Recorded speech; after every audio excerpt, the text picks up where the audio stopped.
Folks, I got good news and bad news. The Warriors beat the Wizards. Good news. We won a game we should have won. It was too close until the end. Another clutch time game. Plus minus 5 points in the fourth quarter. Shouldn't be like that. But we got the win. 2 in a row.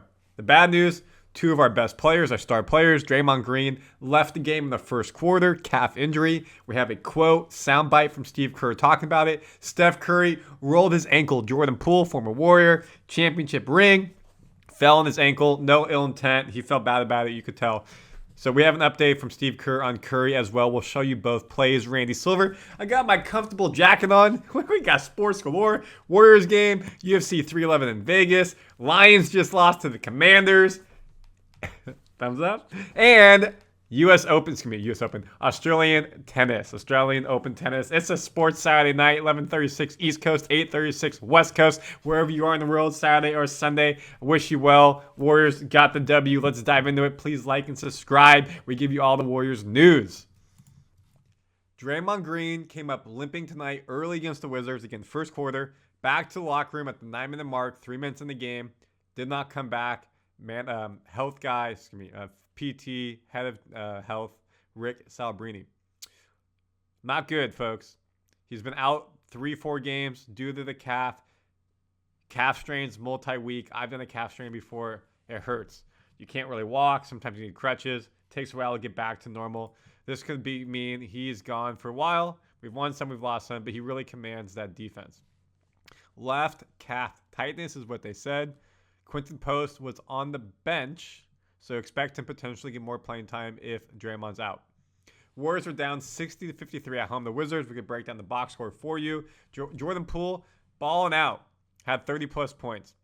We saw Jonas Valanciunas, someone we could trade for, had a nice day as well.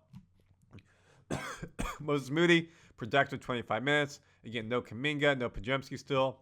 And then boom, we got the play with Curry. We're going to break down for you and show you. This is right after Jordan Poole fell on his ankle. This is him getting up, trying to walk it off, folks. Trying to walk it off is the key word. He did not come back in. Warriors were up 7. You can see there's 1:05 left, and there was their ball. No need to test them to get this to become a multi-week type of ankle injury. Excuse me. Earlier in the season, what happened with Curry? We saw him roll his ankle, came back out. A minute later, re-rolled it. Morris was out for about a week or 2. Don't need that to happen. Don't need that to happen. Did not come back in the game. He was not needed. So then the question is, what's the update on both players? Steve Kerr will tell you right here. How much do you know at this point on Steph and Draymond? Draymond's going to get an MRI tomorrow, and Steph just told me he doesn't think it's serious, but they'll both be day-to-day for now. What's the concern level on Draymond? You know, he was really limping it on the calf, it seems like. Yeah, I mean, again, we don't really know. So we'll have to wait and see what the MRI shows tomorrow and, just kind of assess him the next couple of days, and then we'll figure out what's next. Obviously, not having Draymond is detrimental to this team. I know I see a bunch of comments that say trade and better players, but when you have Draymond on the team, you have to play him. His defensive intensity. You have Post. You have Spencer, your two-way players. Still no Podziemski. GP2 is back from his calf injury. Still no Kuminga. So you're kind of short. I know Podziemski does not play the same position as Draymond. They both can ball handle, bringing it up. And then Kuminga, of course, power forward, as Kerr says. Draymond in that position. The starting 5 today was kind of back to normal the way it was. Green at the 5 or the 4. Trayce Jackson-Davis, they kind of interchange. Wiggins, Curry, Schroder, excuse me. Curry, great night though. 26 points. Wiggins, 31 points. Has been balling out lately the past couple games, picking up the slack. Both had 22 shots. Both made 4 threes. Wiggins, double-double, 31 points, 11 rebounds.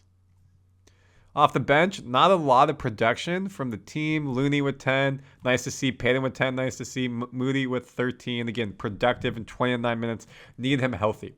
Though, I mean, if you look here, Wizards did not play a lot of their players. Someone we've been talking about potentially trading for, Jonas Valanciunas, coming off the bench. $30 million player off the bench. Yes, that's 30 over 3 years. 18 minutes, 5 points, 9 rebounds. I think we could potentially use that. Jordan Poole, former Warrior, got a ring, 38 points, 5 rebounds, 8 of 15 from 3, really did well. The team itself, 22-45 from 3, 48%. That is impressive. And to beat that, that means you have to do well in other areas. Warriors only made 14 threes, so what's 22 minus 14 is 8. 8 times 3 is 24 points. They had 24 more points from the 3 than us, but if you look, we had 7 more shots made. That helped counteract it. We had 2 more free throws made, 75%, still around that 70% mark for the season. The offensive rebound, 17, so second chance points help us beat that. When you look at points conceded off of turnovers, very similar. Points in the paint, 58-24. So they were taking a lot of threes, as I talked about, 45. We took 41, but we're getting second chance points off of rebounds.